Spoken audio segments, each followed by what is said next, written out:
वक्रतुंड महाकाय सूर्यकोटी समप्रभ निर्विघ्नं कुरु मे देव सर्व कार्येषु सर्वदा। नमस्कार सगळ्या स्वामी भक्तांना गणेश चतुर्थीच्या खूप साऱ्या शुभेच्छा। नमस्कार श्री स्वामी शक्ती या चॅनलवर तुम्हा सर्वांचे मनपूर्वक स्वागत। आपण सगळेजण सज्ज झालो आहोत गणपती बाप्पांच्या स्वागतासाठी। तर 2025 ला गणपती बाप्पा हे 27 ऑगस्ट पासून ते 6 सप्टेंबर पर्यंत आहेत। तब्बल 11 दिवस आपल्याला गणपती बाप्पांची सेवा करण्याचा सुवर्ण असा मान मिळणार आहे, सुवर्ण योग आहे। आता गणपती बाप्पांची घरच्या घरी प्राणप्रतिष्ठा कशी करायची, गणपती बाप्पांची स्थापना कशी करायची, त्या संदर्भात आजचा व्हिडिओ आहे। व्हिडिओ सगळा बघा म्हणजे तुम्हाला तुमच्या सगळ्या प्रश्नांची उत्तर मिळतील। आजच्यात आपण आचमन, स्तोत्र, मंत्र, मूर्तीमध्ये प्राण कसा आणायचा या संदर्भातील सगळी माहिती असणार आहे।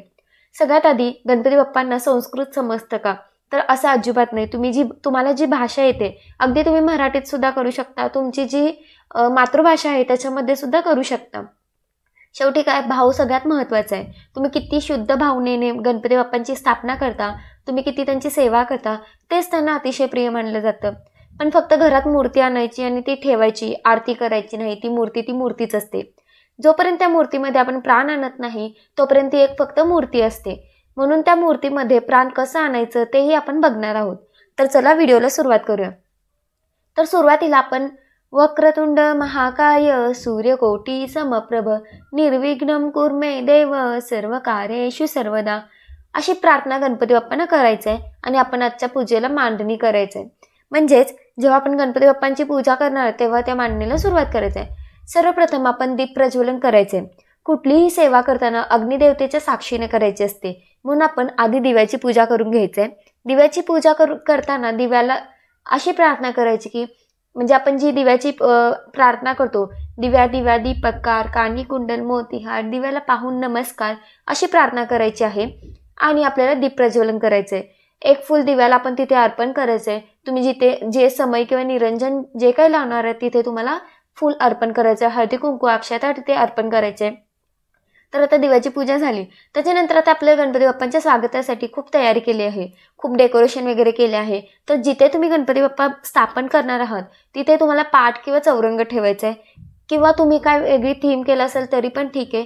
पण त्या चौरंगावर किंवा पाठावर तुम्हाला एक लाल वस्त्र ठेवायचं आहे आणि हे वस्त्र नवीनच असावं। त्याच्यावर तुम्हाला स्वस्तिक काढायचं आहे तांदळाने आणि त्या स्वस्तिकला हळदी कुंकू अर्पण करायचे। तांदूळ कधीही कोरडे नसावे। हळद कुंकू अर्पण केल्यावर इथे आपल्या गणपती बाप्पांची स्थापना करायची। आणि आता आपल्याला कलश कसा मांडायचा ते पण तुम्हाला सांगते। त्याच्या आधी सगळ्यात आधी आपल्याला काय करायचंय, आचमन करायचंय। आचमन कसं करायचं, कुठले मंत्र बोलावे ते आपण बघूया। तर आता आपल्याला आचमन करायचंय। आचमन कोणी करायचं, जो घरातला कर्ता व्यक्ती आहे, जो गणपती बाप्पा बसवणारा असेल तर त्याने आचमन करावं। घरातला कर्ता व्यक्तीनेच आचमन करावं असं अजिबात नाहीये, किंवा जर घरात एखाद्या काही कारणामुळे जर कर्ता व्यक्ती नसेल तर घरातल्या स्त्रियांनी सुद्धा गणपती बाप्पांची स्थापना करावी। पण मी तुम्हाला सांगेल, जर तुमच्या घरात कर्ता व्यक्ती किंवा तुमचा मुलगा असेल तर त्याने केली स्थापना तरी हरकत नाही। तर सुरुवातीला डाव्या हाताने उजव्या हातावर 1 चमचा पाणी घ्यायचंय आणि ओम केशवाय नमः हे म्हणून ते पाणी आपण ग्रहण करायचं, म्हणजे ते प्यायचं। दुसऱ्यांदा म्हणजे जो कोण हे स्थापन करणार आहे तो परत दुसऱ्यांदा पाणी घ्यायचं, ओम गोविंदाय नमः, त्याच्यानंतर ते पाणी तुम्ही ग्रहण करायचं। परत तिसऱ्यांदा ओम माधवाय नमः या पद्धतीने तुम्हाला म्हणायचंय आणि चौथ्यांदा ओम नारायणाय नमः म्हणून ते पाणी तुम्हाला खाली सोडायचंय, म्हणजे खाली डिशमध्ये किंवा प्लेटमध्ये घ्या। आता या पद्धतीने आचमन करायचंय। आता आपलं आचमन करून झाल्यावर आपल्याला कळशाची स्थापना करायची आहे। कळशाची स्थापना कशी करायची तुम्हाला थोडक्यात सांगते। एक डिश घ्या किंवा एक देवाचं ताट घ्या, तर त्याच्यामध्ये तांदूळ घ्या। तांदळावर तुम्हाला एक हळद कुंकू अक्षता अर्पण करायचे। त्याच्यावर तांब्याचा एक तांब्या घ्या, त्या तांब्यामध्ये तुम्हाला एक सुपारी, हळद कुंकू अक्षता, 1 रुपया अर्पण करायचे।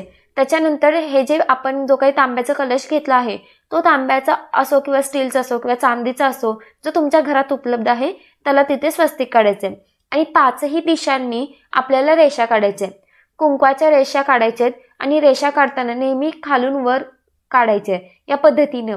हे झाल्यावर विड्याची 5 पानं घ्यायचे, 5 घेऊ शकता, 7 घेऊ शकता आणि त्याच्यावर तुम्हाला नारळ ठेवायचे।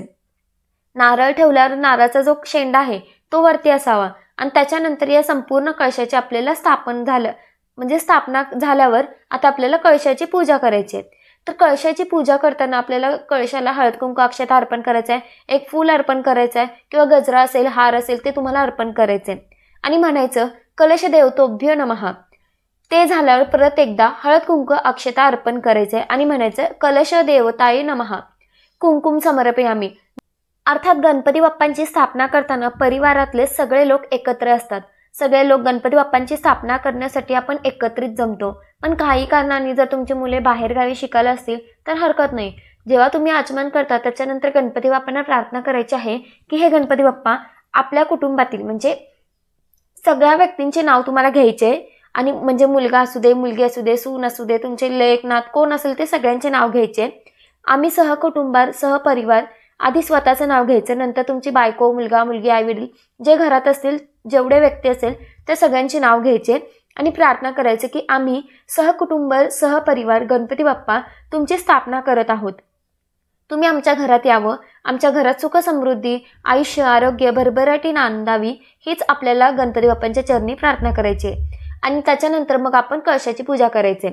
आता सगळ्यात महत्त्वाचं, जेव्हा आपण गणपती बाप्पांची स्थापना करणार आहोत तेव्हा अर्थात आपण आपल्या घरातला जो गणपती बाप्पा आहे त्याची पण आपण स्थापना करणार आहोत. पण जर तुमच्याकडे मूर्ती नसेल तर तुम्ही सुपारी स्वरूप गणपती बाप्पांची स्थापना करू शकता. आता ती कशी करायची ते तुम्हाला सांगते. तर आपल्याला एक सुपारी घ्यायची, त्याच्यावर आधी पाण्याने नंतर दुधाने परत पाण्याने अभिषेक घालत घालत आपल्याला ओम गण गणपती नमः, ओम गण गणपती नमः या मंत्राचा मंत्र जप करून घ्यायचा आहे. तुम्ही 21 वेळा करा, 51 वेळा करा, तुमची इच्छा. जर तुम्ही घरात तुमची मूर्ती स्थापना करणार असेल तर मूर्तीवर पण सेम अभिषेक करायचा आहे. तर बघा आता आपण हे सगळं झालं. आपण कळशाची स्थापना कुठे करायची तर गणपती बाप्पांच्या उजव्या बाजूला म्हणजे आपल्या डाव्या बाजूला आपण कळशाची स्थापना करणार आहे. आता आपल्या गणपती बाप्पांची जी आपल्या घरातली मूर्ती आहे त्याची स्थापना करायची तर ती आपल्याला कुठे करायची तर ती गणपती बाप्पांच्या डाव्या बाजूला करायची म्हणजे आपल्या उजव्या बाजूला करायची. आता त्या दिवशी दुर्वा आपल्याला मिळतातच आणि अर्थात गणपती बाप्पांना दुर्वा अतिशय प्रिय आहे. तर आपल्याला गणपती बाप्पांना दुर्वा सुद्धा अर्पण करायचा आहे. तर आधी आपल्याला गणपती बाप्पांना हळद कुंकू अक्षता अर्पण करून घ्यायचंय. गणपती बाप्पांना लाल फूल अर्पण करून घ्यायचंय. त्याच्यानंतर दुर्वा असेल तर दुर्वा गणपती बाप्पांना अर्पण करायचंय आणि गुळ खोबऱ्याचं नैवेद्य दाखवायचंय. आणि त्याच्यानंतर वक्रतुंड महाकाय सूर्यकोटी समप्रभ निर्विघ्नं कुर्मे देव सर्व कार्येषु सर्वदा नैवेद्यम समर्पयामी असं म्हणून प्रार्थना करायची. आता वेळ येते जी मोठी मूर्ती आणणार असेल किंवा आणणार आहोत ती, तर त्या मूर्तीची स्थापना कशी करायची लक्षात घ्या. मूर्ती ही मूर्तीच असणार आहे. जोपर्यंत त्याच्यामध्ये मूर्तीमध्ये प्राण येत नाही तोपर्यंत त्या मूर्तीला काही अर्थ नाही, कारण ती फक्त प्रकारची एक मातीची मूर्ती असते. बऱ्याच वेळा असं होतं की फक्त आईची मूर्ती स्थापना करायची आणि झालं, असं नाही. त्याच्यामध्ये प्राण आणणं खूप महत्त्वाचं आहे. आता ते कसं आणायचं ते तुम्हाला सांगते.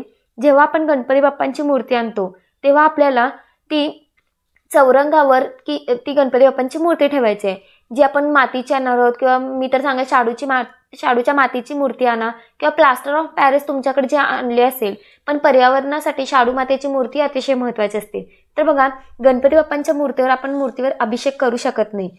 मग गणपती बाप्पांच्या मूर्तीवर अभिषेक केल्यावरच गणपती बाप्पांच्या मूर्तीमध्ये प्राण येतो. मग कसं करायचं तर बघा एका वाटीमध्ये पाणी घ्या, हातात एक फूल घ्यायचं आणि त्या फुलाने पाणी शिंपडत मी पुढे सांगते त्या पद्धतीने तुम्ही ओम गण गणपती नमः, ओम गण गणपती नमः, ओम गण गणपती नमः. तुम्ही जर अथर्वशीषचं पठण केलं एक वेळा तरी हरकत नाही.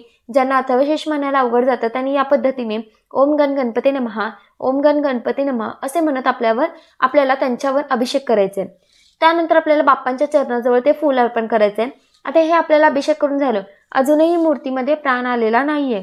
तर मग काय करायचं, आपल्याला गणपती बाप्पांना प्रार्थना करायची. कशी करायची तर बघा, आता प्रत्येकाच्या घरात दुर्वा असणार आहे, दुर्वा घ्यायची आहेत. त्या दुर्वाचा जो वरचा भाग आहे त्याला थोडंसं तूप लावायचं. आपल्याला गणपती बाप्पांच्या डोक्यावर आपला जो डावा हात आहे तो आपल्या छातीजवळ ठेवायचा आणि उजवा हात दुर्वा घ्यायची आणि ते गणपती बाप्पांच्या डोक्यावर हात ठेवायचा.